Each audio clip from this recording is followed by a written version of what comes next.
Well, hi there, Sax Gourmet fans. This is Steve Goodson, and I am speaking to you from the ultra top secret command and control bunker down here at Sax Gourmet World Headquarters. I'm in my office right now, and listen, in case you're ready live, you better believe I'm going to. But anyway, Fabian's back. Anyway, we got a very interesting topic tonight, and if you ever play for money, it's something you ought to pay attention to. I've spent a lot of time researching this. What we're going to talk about tonight is about contract writers. And, anytime you play for, a nightclub or a private party or stadium show, whatever, then you need to get in there a contract. And the contract's going to say what time you play, what day you play, how much you're going to get paid, and other basic facts. But then over and beyond that, there's all kind of other stuff that needs to be agreed upon between you and the buyer so that you give the best possible performance. Now, here's a couple of disclosures. I am not an attorney. I've never been an attorney. And once you kind of get the idea of what ought to be on your rider, you need to contact your attorney and be sure your attorney has some knowledge of the musical instrument business. I'm lucky that my attorney here in New Orleans, who is not only, his name's on the building, he and two other guys, but he's a graduate of the Princeton Law School, and more importantly, he's a great musician, and he actually plays some gigs every now and then. So, got to get an attorney who knows the music industry. Now, another thing that we're not going to talk about tonight is you've probably seen some of those writers, and everybody's like, Sheena Lynn. Sheena Lynn. I love Sheena Lynn. I just can't tell you about Sheena Lynn and all the business she's helped me with in Asia. And Donna Schwartz. Oh, good. But anyway, we're not going to talk about, let's get 10 pounds of M&Ms, put them in the dressing room for the band, but take all of the brown ones out. No, we're not going to talk about that. We're going to talk about real stuff. Now, keep in mind that for any contract writer, you're going to have to also have, of course, a basic contract. Now, let me tell you something, and I'm going to tell you this one time and one time only. Hello, Donna. That is, if you have some problems or a misunderstanding with the people that are employing your band and you didn't have a contract, then don't complain. Don't complain. If you're a professional, you always have a contract. If you're a poser and a wannabe, you don't. You can look online and find all kind of contracts there, and you can find all kind of sample writers. But I can't encourage you enough to get the advice of an attorney very familiar with the musical instrument, not the instrument business, but the performance business. And that's because laws are different in every state and such that. And you need to stay on top of that. Now, for writers, then you're going to possibly need a different type of writer for different types of gigs. I might need a different writer if I'm playing in a nightclub than I would if I'm playing a wedding or such as that. So keep that in mind at all times. All right, let's dig into some of the topics that we have to deal with in our writers that are very important. And the first one I like to deal with is my gig is not going to be a success if it's a public gig unless there's some advertising involved. Yeah, advertising. And if it's going to be advertising for Steve Goodson and the Low Budget Horns, then here's a couple of things. Number one, I'm going to provide the pictures that are going to be used. They're going to be our images, not anybody else's, and not from any other sources. We want to always control the image. And I've never found a club or a promoter that wasn't agreeable to that. But you provide the images, and that means you got to have some damn good images too. Another thing that you have to always agree upon is that if I am the headliner, and let's say we got Steve Goodson and the Low Budget Horns are the headliner, and then our opening act is the Choo Choo Wizard Band. Well, if that's the case, then we want to be sure that my name's in large type. How about that? But we need to agree to how to make that very clear. That's my good buddy Tom Fitzpatrick. So, be sure that everybody's on the same page with that stuff and all that. Now, another thing your writer needs to stipulate is that the buyer, the people that own the nightclub, or the people that's having the wedding party, whatever, they have to always have all of the proper licenses and permits, all of them. You're not supposed to have to worry about any of that stuff, because if you're playing here, I live in New Orleans, but if I'm going up to Baton Rouge and playing a gig, well, I don't know what the local license and permit requirement is. So, we need to let the buyer take care of that. Another thing that that writer needs to stipulate is that you, the band, are independent contractors. We're not employees, none of that. We don't work for anybody. We are independent contractors. That's called, somebody starts suing the venue for whatever reason. You want. Goodbye, Eric. And this will be on YouTube in a couple of days. And I want you to watch this.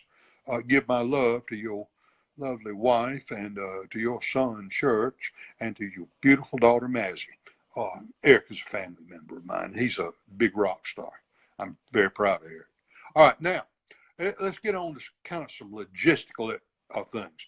Let's say that we're going to play a nightclub tonight, or it's same kind of thing probably apply to a wedding, being held in one of these event halls or something. All right, I'm going to schlep in a whole bunch of gear in a big old truck, or we may have a tour bus. And it's something we need to agree upon, and the club's always going to be agreeable to this, but we need to get this straight, is that when we start loading that stuff in, that truck or our bus is going to be parked immediately in front of the front door of the venue. We're not going to park 2 or 3 blocks away and have the roadies have to schlep all that stuff, to the club, through traffic, all that stuff. No, we want to be right there in front of the venue or wherever the shortest route to the stage area is. Now, that's so important. I do know that in Austin, Texas, they're on, 6th Street, where all the bars are, their entertainment district. They have musician loading zones. And I'm not sure what the requirement for the band is. I think you have to buy a permit or something. I'm not sure. But that's a great idea. I wish we'd had that in New Orleans. I wish we had that some other places. But you got to have that parking spot reserved. All right, now, here's another thing. If we're going to be loading in, and, guys going to be schlepping those speaker cabinets out and all that good stuff, Melanie Kennedy, you better believe I am. Melanie was my neighbor when I was in college, and I want you to know she is still one of the nicest people I know, but she's still drop dead gorgeous. And there's Shelley Krause, Schuler. Shelley, did you know I've been in love with you for 40 years just because you're such a beautiful girl? And Shelley lives up there in the Gatlinburg area, and she got a floral business and all that. And boy, she dropped dead gorgeous when she was in college. But anyway, I want to have, while we're schlepping all this stuff in, um, we want to be sure that we have all of the, somebody is kind of watching our back there at the truck, so doesn't anybody slip in and run off with, one of my baritone saxophones. Also, I must have an agreement that during the gig, now we're probably not going to be able to leave the truck in front of the club during the gig. Once we got it unloaded, it's probably got to be moved. Same thing with a tour bus. But where am I going to put it? I need to have a secure parking place for it. And I mean secure where can't anybody steal it. And then I want to have the same agreement that at the end of the gig, when the roadies are doing loadout, that they can come right out the front door with all that gear and load it right into the truck. I can't tell you how very important that is. So, yes, I'll add her. And yes, I'll add my good friend Bjorn Runstad. He's all the way up in Norway watching me. He's my buddy, too. He's a real rock star. So, anyway, that's important. Now, let's talk about the load-in itself. Let's say we agree that the crew is going to load in at 3 o'clock in the afternoon, and we're going to play at 10, something like that. But the fact of the matter is, I need them to understand that at 3 o'clock sharp, the roadies are going to be bringing that stuff in, coming off the truck. And it's going right to the stage because it takes a long time to put sound and light together and, all that good stuff. And we need to agree on, who's going to be there to let us in. And also, we need to also agree that we're going to have absolutely unrestricted access to that. Now, a real rock star just joined us, my buddy Ben Ellman. Ben used to work for us years ago, but now he is a big-time rock star with Galactic going all over the world. And better yet, Ben is producing some of the greatest records you ever heard. I just heard some stuff he did for Walter Wolfman Washington. Ben, that was amazing. That was amazing. And Ben's done stuff for a lot of other people, too. All right, so we got to always have access.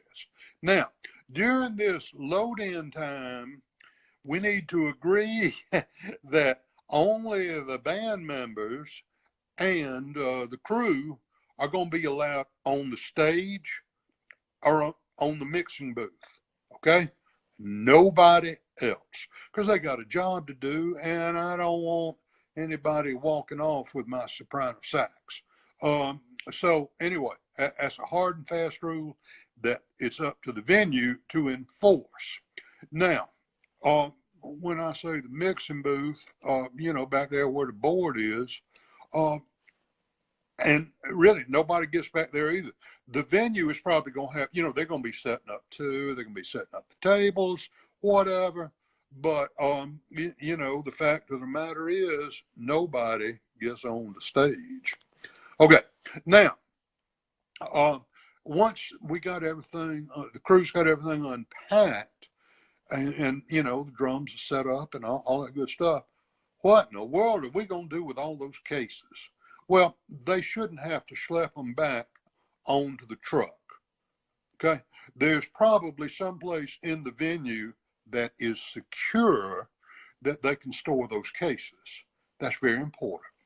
Now, understand that during this whole process, the crew has got to have clear access to the stage.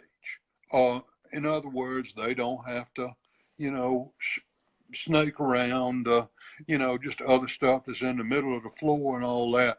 It's got to be clear access for the crew. All right, now, while the crew is setting up, the band is going to be there, and we're going to be sort of getting ready for sound check, and we're going to talk about that in detail. So we're going to be back in the dressing room, the green room, backstage. Now, here's some hard and fast rules that I have about that. Number one, everybody backstage has got a laminate, or, that says, Steve Goodson, low budget horns, all access, and the date that we're playing at Joe's Supper Club, and on March 20th. Now everybody has to have one. Everybody. And where do you get one?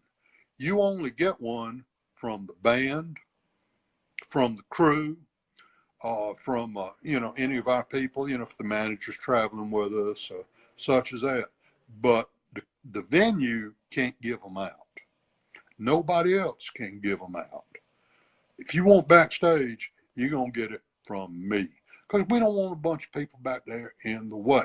There are no exceptions to that. Now, the dressing room has got to be large enough for the whole band and a few hangers on to get together at one time, because we might want to have some kind of prayer meeting before we go on. We may have some very important guests that we want to have visit us. But that's up to us, but it's got to be good. Here's some things the dressing room has got to have. Well, it's for dressing. So we're going to need some comfortable chairs. I don't want those fold-out chairs and all that to make my back hurt. I don't want that. I want some comfortable chairs now. I want a full-length mirror so I can, get my stage clothes looking right and get my makeup on and all that. It's got to have proper lighting. It can't be dim lights and all that. It's got to be absolutely clean. It's got to have a wardrobe rack so we can bring in, our clothes on hangers, hang them up, and put them on when we're ready. I also like to have some clean towels back there, white, so I can see that they're clean, but nice, high-quality towels. I hope it has a private restroom and a shower if possible. I want to have a table. I want to have lots of electrical outlets. I may want to plug in some practice amps, a tuner, a boom box. There ain't no telling what I want to plug in, but I want some outlets to plug it in. I've been in dressing rooms, particularly in some of these older clubs, that don't have anything like that.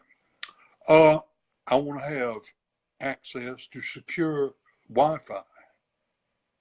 I want to have a lockable door where when we go out of that room, we can lock the door behind us and can't nobody get in. I also want to have, while I'm back there, absolute privacy. I just don't want to be disturbed and all that, unless I choose to have somebody come in and all that. It's good if it would be sound isolated, just so it's quiet, so anything we're doing in there does not disturb anybody else. That's very reasonable. So it's important. Raul, how's things in Vegas, buddy? Raul's got the best internet radio station in the world, horn-driven radio on Live 365, and it is funky. But at any rate, it's got to be also, it's got to be so secure you wouldn't believe it. And I'm probably going to leave one of the roadies or whatever at the door, even if we ain't in there. We're always going to have somebody at the door to make sure people without laminates and proper credentials and all that can't get in there and bother us. But the fact of the matter is, when we're not in there and, we left stuff and all that, I don't want anybody else in there. Now, let's talk about food and drink in the dressing room. Okay. Most places will provide you with something to eat. I don't like for the band, since hopefully everybody's working for me, if we're playing a private party, say we're playing a wedding or corporate event, and they're feeding everybody off a buffet and all that, I don't want my guys in line with their guest. That don't look good. That's not very professional. They have no business there. They have no business at the bar getting drinks. Ought to eat and drink in the dressing room. Now, if there's a meal that's going to be provided, that's in the contract or in the rider, then we need to specify what time we're going to eat. We're going to eat before the gig. We're going to eat after the gig, um, or, whatever. But we need to know when it is. Now, I used to play with this band called BA and the Buicks, and there was this one club that we played once every month. And man, the club owner loved to feed us. And they had great food. And they would feed us after the gig. Now, the name of the club was the Burley Earl. It's not there anymore. But boy, I always looked forward to playing the Burley Earl because I knew after that gig, man, they were going to be a great meal put on. You need to specify about the meal. Is it going to be a hot meal? Is it going to be a cold meal? Sandwiches or God help, not a deli plate, but okay. But anyway, all this needs to be specified, and don't be unreasonable in what you ask the venue to provide. Also, if you got somebody that has special dietary needs, maybe they're a vegan. I worked with a drummer for a long time that was very allergic to peanuts. So he couldn't eat anything that, had peanuts in it. A lot of stuff does. I always like to have, if it's possible, and they're going to provide a meal, some menu choices. Now, if we're playing in San Antonio, Texas, one of my favorite cities, man, I want to have some Tex-Mex because that's that local stuff. If we're playing, in New York, one of the things I like about New York City is that great pizza. Ooh, baby. I'd like some of that real New York pizza. If we're playing in Philly, then I got to have one of those cheesecake sandwiches. I got to have. As a matter of fact, might want to bring me two. But, always, if possible, you'll enjoy it eating the local food. Now, I got to tell you this. I have played all over the country with various New Orleans bands. And, I hate being somewhere like Wisconsin. And, the promoter's wife comes in and says, "Oh, we're so glad you boys came up here from New Orleans. This is just great. For your dinner, we fixed you Cajun." Well, they don't know how to fix Cajun. But at any rate, go ahead and specify what you're going to get to eat. And like I said, don't be greedy about that. You should never have to eat with a guest. Never have to stand in line. Now, I also like to have in the dressing room, no matter what's going down, I want a big cooler of fresh ice. I want some cups, plates, napkins. I want the drinks specified. I always want some bottled water, fruit juices, good for you. Beer and liquor. Now, I tell you, yes, everybody that knows me knows this, that I am a drinking man. And I know when I played with Dr. John, we used to get to specify what kind of whiskey we wanted. And then if we didn't drink it all, we'd just carry it all home with us or whatever. One time I was playing with a band who will remain nameless, and we were playing at the Super Bowl. We weren't the halftime show. We were playing a private party. It was a big private party, and it was sponsored by Miller Beer. And Miller Beer had stocked our dressing room with all kind of Miller beer, iced down, ready to go. But our contract writer said the beer backstage was going to be low and brow dark. So all that Miller went out the front door of the dressing room in the air.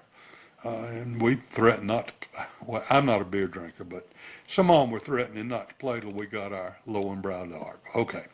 All right.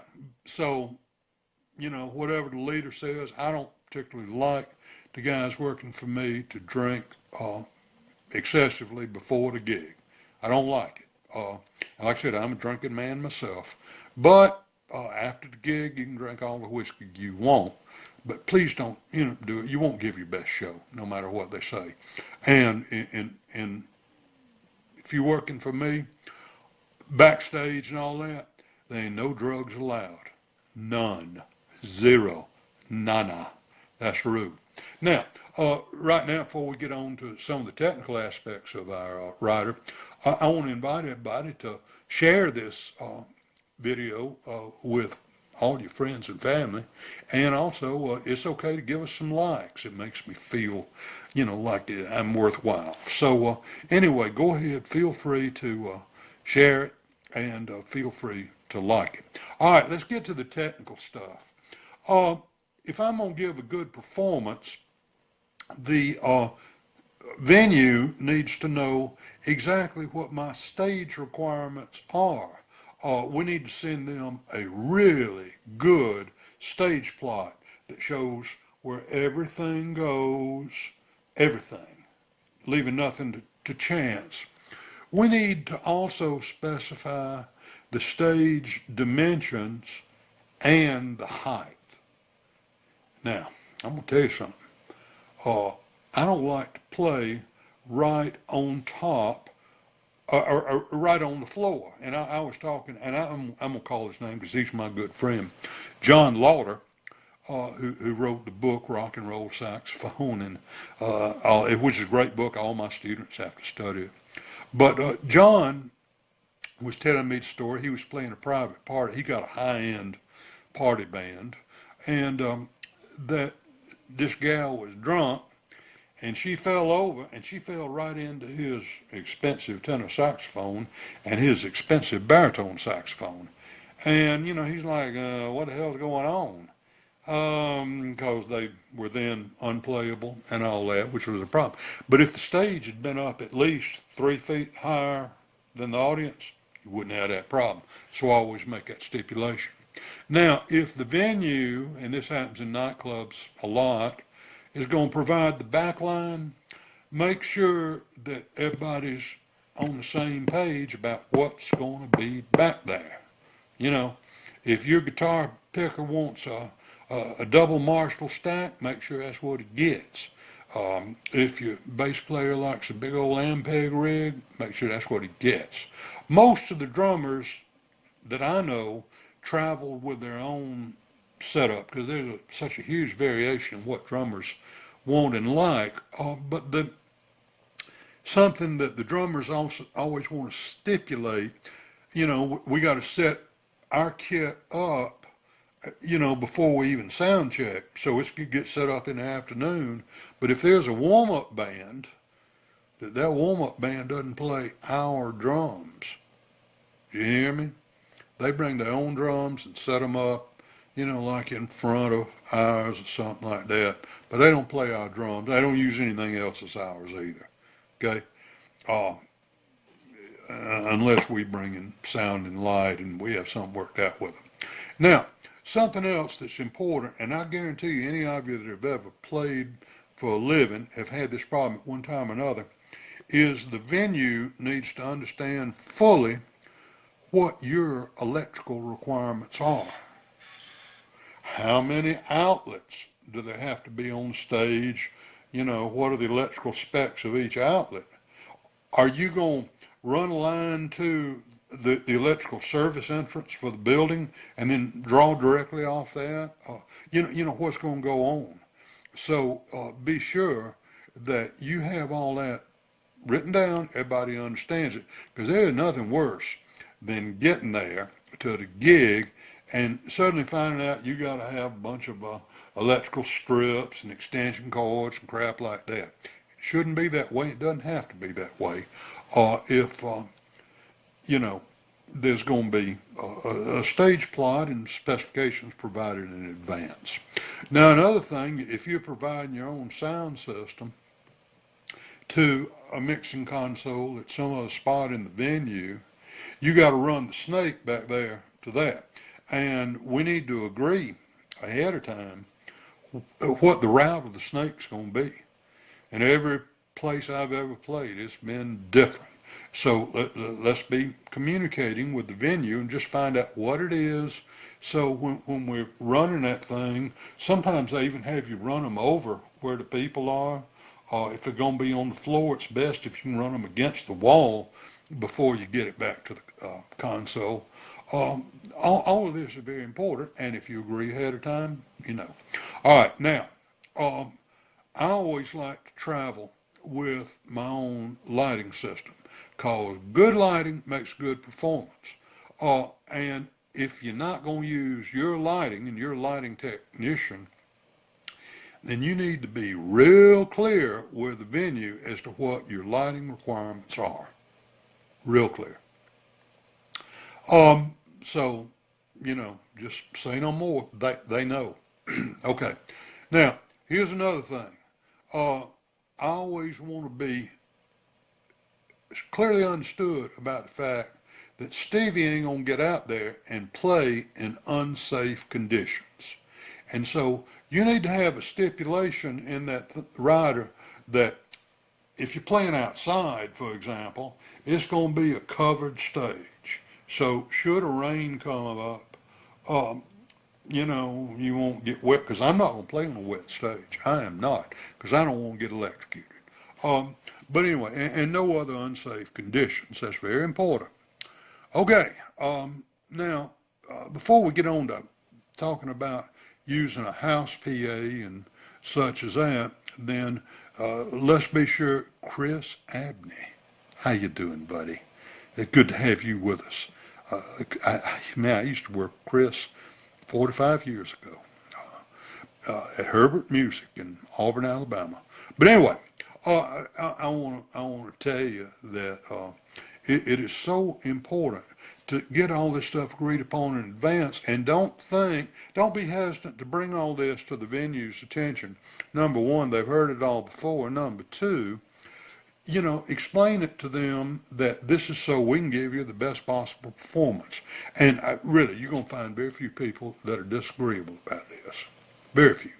Okay, now let's talk about if you've agreed with the club that you're going to use their sound system. Well, I don't know. Tell me about that sound system, because let me tell you what I need.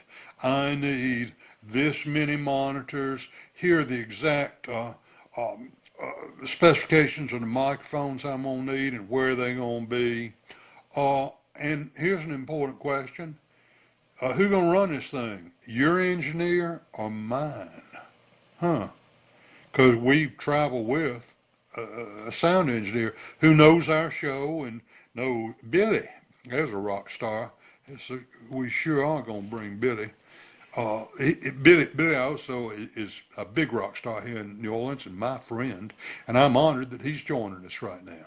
So at any rate, if you're going to use their sound system, we need to understand what's in their sound system. We do. That's very important. And your engineer, mine. Now, if we're going to use their system, we need to be sure it's got enough channels for the way we usually set up. So let's agree, you know, about that. Who's going to control it during the performance, you know? And I always like to specify that it's going to be my guy. All right, the same thing applies to the lighting system if you're using their system. Yes, there, and I do. Use in-ear monitors. I've got a set custom made for my ears that a band I used to play in bought for me, and then, you know, they just said, okay, you can have them when I left. House lights, same deal. Your exact requirements, you're going to use my lighting technician or yours, and who's going to control the lights during the performance. Now, I like it to always be our guy, because they know what happens. And when I have my moment of glory and my wonderful tenor saxophone solo, I want to be sure the spotlight is on me. Well, the other guy, you know, the house guy doesn't know. My guy does. All right, now, we got all this stuff set up, and we've checked it all out, and we agree that it's okay.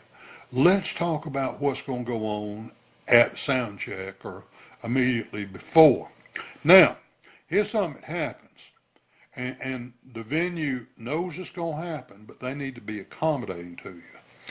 After the crew gets the sound system set up, somebody's going to get behind the console and they're going to turn on the pink noise generator.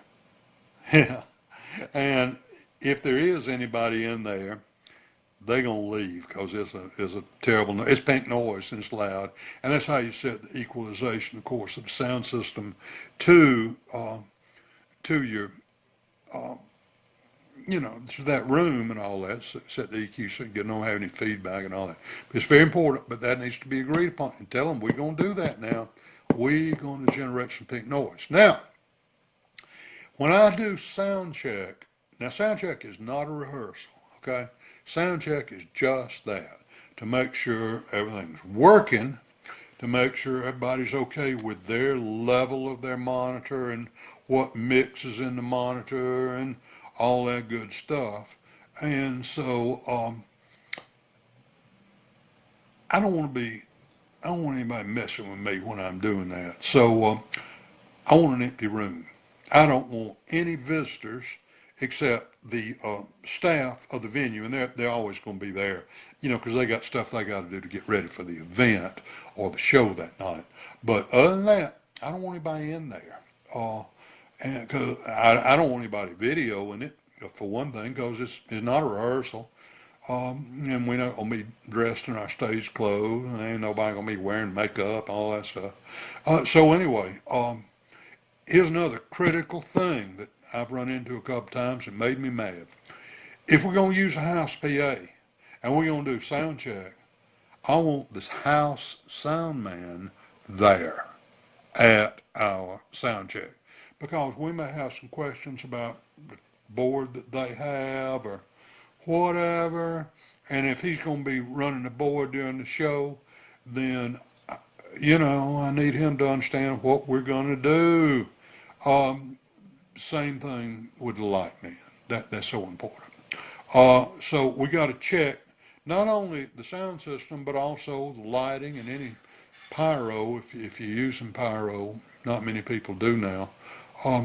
But if you're going to use pyro, lighting and sound, all that checks at the same time, and nobody leaves till we satisfied everything working the way it ought to. Okay, now we got all the sound check out of the way, so we can go back to the hotel to get back on the bus and have a little nap. And then we come back to the venue and maybe have dinner. But here's some things we got to do.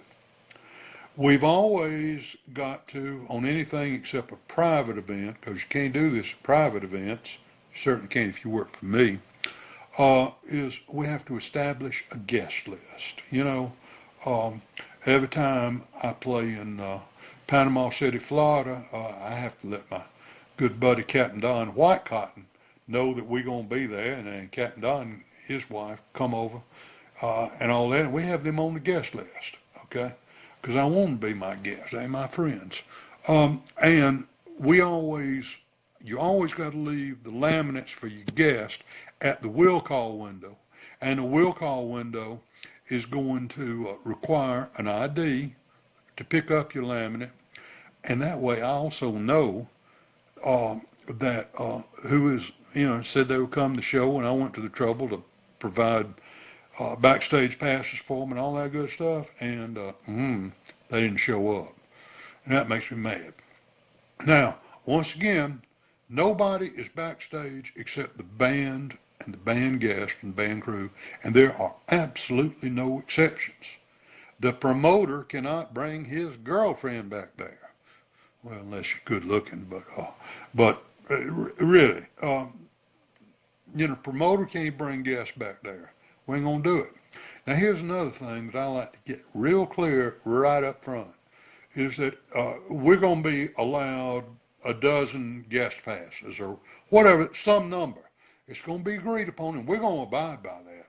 But I want to make sure that we're not charged for that. That's just part of the deal. All right. Now, let's say that I'm playing locally, and here's something I got to have, everybody in the band is going to drive to the gig. Well, where are they going to park? What? They're going to have to park 5 blocks away or get in a lot and pay $30 to park? No. Not if you're working for me, because the venue's going to have to provide me a secure parking spot for everybody, and it's got to be close to the entrance. And they can do that. Don't let them whine, tell you can't. They can't do it because they can. Now, another thing that is so important, because it gets harder and harder to make money in this business these days, is the sale of merchandise. Now, in the rider, I want to stipulate that we're going to have a prominent location for the merch table and what the hours of operation for the merch table are going to be. Now, in some of these venues, when you have a merch table set up, they provide somebody to operate it, or at least look over your shoulder, because you're splitting the take with them to a degree. You want an agreement that the venue staff will encourage sales of the merch table.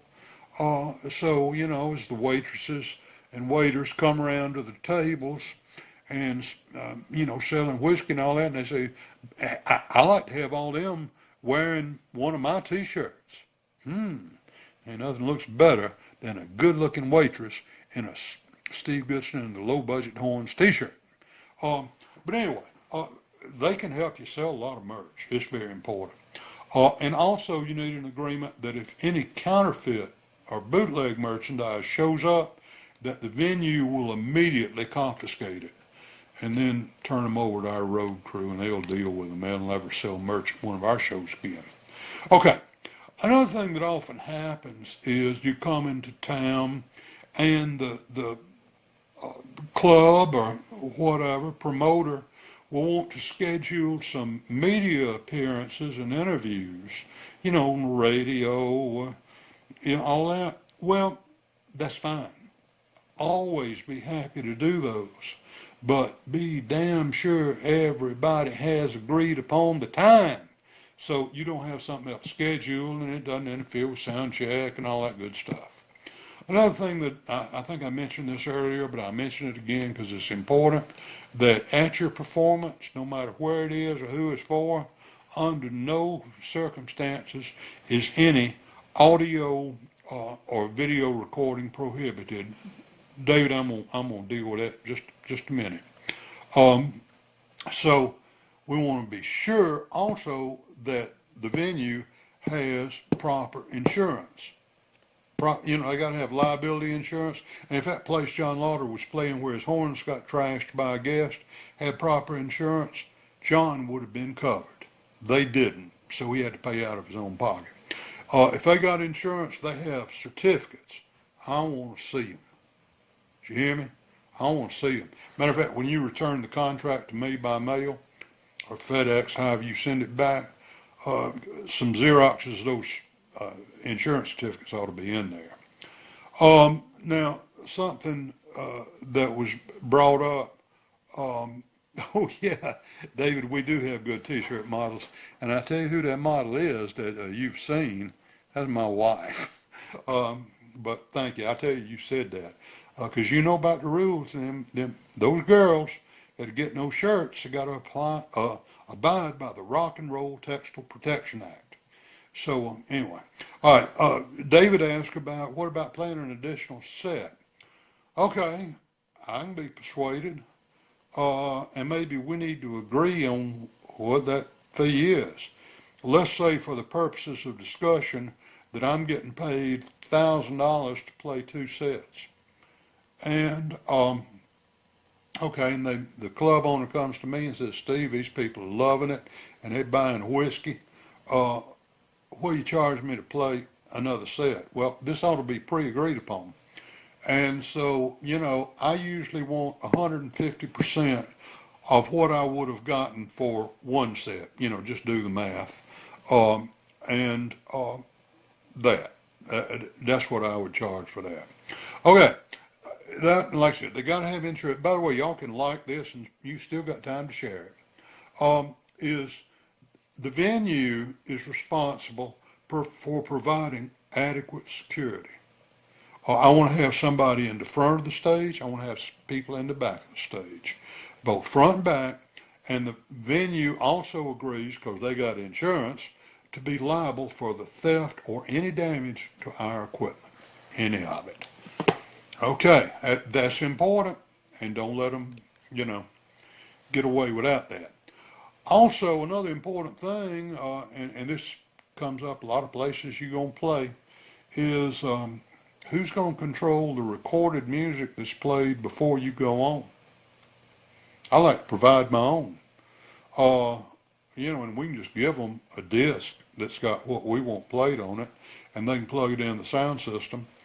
Or, but we need to agree on how that's going to work.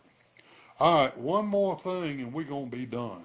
We've played the gigs and all that. Everything went well. Everybody is happy. But the fact of the matter is that we've got to load out now. And so, how long is it going to take the roadies to tear down and schlep all that stuff into the truck and all that? So if it's going to take 3 hours, yeah, of course it is. I want unrestricted access for 3 hours. I want the truck parked in front. Only the venue staff's going to be around there. And that's going to be it. Thank you very much. We've enjoyed playing for you. And we'll see you again when we come through here next year. Well, that's the way it works. Having a good rider will save you a lot of misunderstandings. And really, all these things that I've talked to you about tonight, I've never seen anybody that wouldn't really agree to it, because none of it's unreasonable. I'm not going to ask for 10 pounds of M&Ms and all the brown ones taken out. So that's the way we do it. I want to encourage you to speak to your attorney about it. Don't try to write this up yourself. Get the advice of your attorney. That's what they're for. And the best money you can spend is on good attorneys and good accountants. And they'll keep you between the ditches. All right, that's all I got to say. Now I want to tell you that Donna Schwartz has got a good seminar coming up in just 13 more minutes on her channel at Donna Schwartz Music. Donna's a brilliant teacher, and I think tonight Donna is going to talk to us about maintaining motivation. And so, there you go. Now, another thing is that I want to tell you that's important, it's important to me, is that y'all go to nationofmusic.com and y'all buy something. We've got products that nobody else has because we make them ourselves. We have the most innovative saxophones in the world. We got stuff that nobody else puts on their horns. We got mouthpieces like nobody else has. We got necks for just about any saxophone ever made. We got all kind of other accessories, key clamps, saxophone mutes, the special thumb rest. We got all kind of stuff. So go to nationofmusic.com and help poor old Steve and Sharon out and buy something. Don't have to be something big. It'd be nice if it was.